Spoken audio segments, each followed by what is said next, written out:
How did America get so rich? The secret to total happiness, according to many who say they have found it, has nothing to do with money. This statement is definitely true, but there is strong counterpoint data demonstrating that money can sometimes enable financial security, which leads to overall happiness. The same is true for the world's rich nations. One such nation is the United States, raising the question of how it became so rich.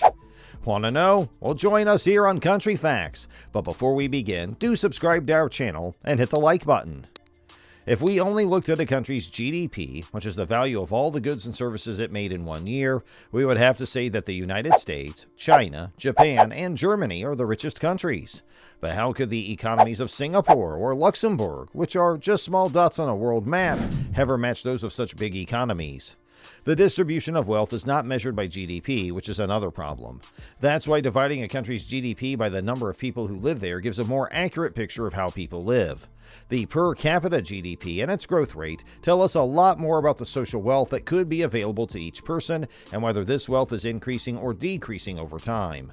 But using GDP per person is still a problem because the same amount of money can buy very little in some countries and a lot more in others, where basic things like food, clothing, shelter, and healthcare are much cheaper.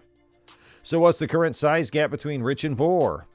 A recent report shows how big the income and wealth gaps are around the world. The average income for an adult around the world is $23,380 when adjusted for purchasing power parity or PPP.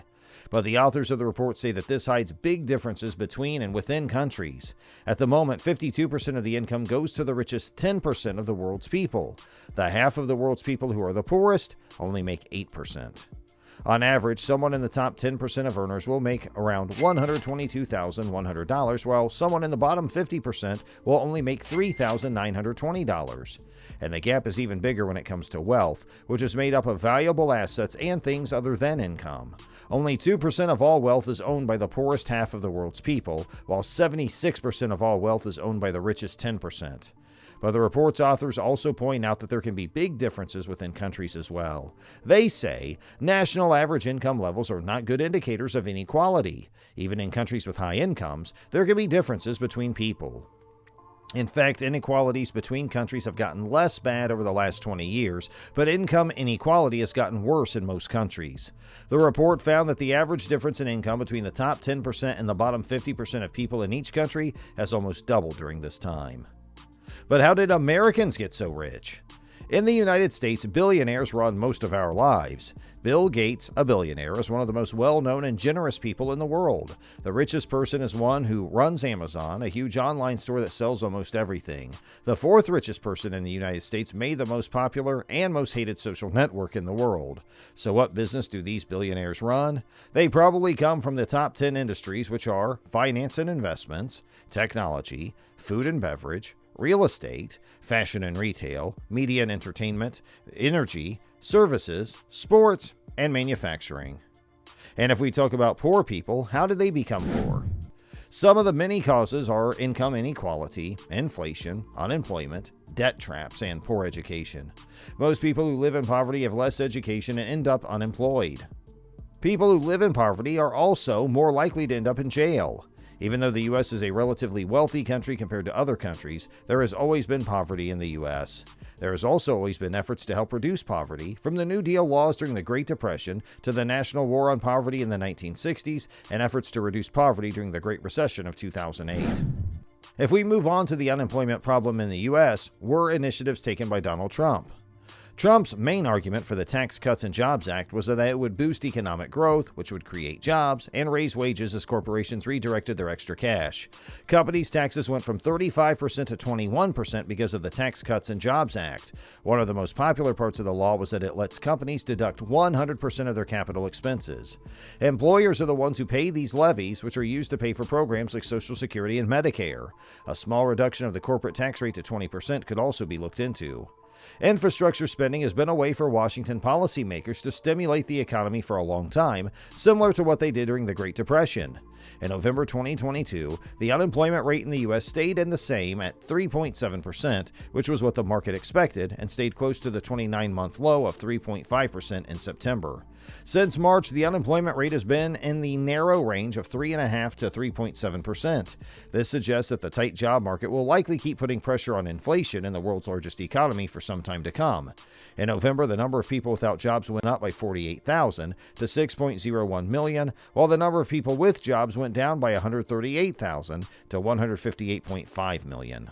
The federal government sets the minimum wage in the United States at $7.25 per hour. However, the minimum wage in each state is different. As of January 1st, 2022, the District of Columbia's minimum wage of $15.2 per hour was the highest in the country. The next state to have a minimum wage was California, where it was $15 per hour.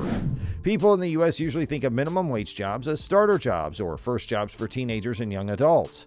The number of people working minimum wage jobs has gone down from almost 4 million in 1979 to about 247,000 in 2020. But in 2020, about 865,000 workers made less than the minimum wage, which is a lot more than in 2010. Most jobs that pay minimum wage are in food preparation and serving, as well as sales.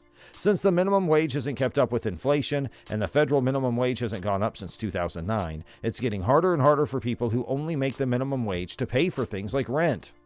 According to the Bureau of Labor and Statistics, the median weekly wage or salary for full-time workers in the United States in the second quarter of 2021 was $990. The average pay for a worker in the United States is $984 per week. This is true even though pay varies a lot based on job type, education level, and social and economic conditions. If a worker works 52 weeks a year, this means that the average annual salary is $51,168, which is up 5.1% from the year before. Any amount above that should be considered a good salary, but this doesn't always happen. In the U.S. right now, there are 111.5 million full-time workers. Some of these people get paid every month, and others get paid every hour. Also, a good salary in one city might not be seen as such in another. A good income is also affected by the type of job, the level of education, and, unfortunately, even by gender and race. What about health insurance? Are poor Americans able to pay? Health insurance protects your assets from the high cost of medical care, but it can be hard to understand how it works if you don't know basic things about health insurance, like what a deductible is, when co-pays apply, and how co-insurance works. Most Americans need health insurance because they can't pay their medical bills out of pocket. Your co-pay, co-insurance, deductible, and maximum out-of-pocket costs all affect how much your health insurance premium costs. The way health insurance works now doesn't give all Americans the same access to health care. Other countries have universal health care, but the Affordable Care Act only has some of the things that other countries have.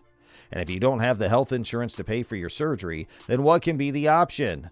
People often feel bad about their medical debt because they see it as a sign of failure on their part. In reality, it's more of a widespread problem. The total amount of medical debt owed by Americans is thought to be as high as $140 billion. The main reasons why medical debt is getting worse are not having insurance and the steadily rising cost of health care. Millions of Americans struggle with high medical bills, and those who don't have enough insurance can find it especially hard to pay off their medical debt. People who have too much medical debt usually file for bankruptcy as a last resort. Unpaid medical bills can hurt your credit score and make you less financially stable.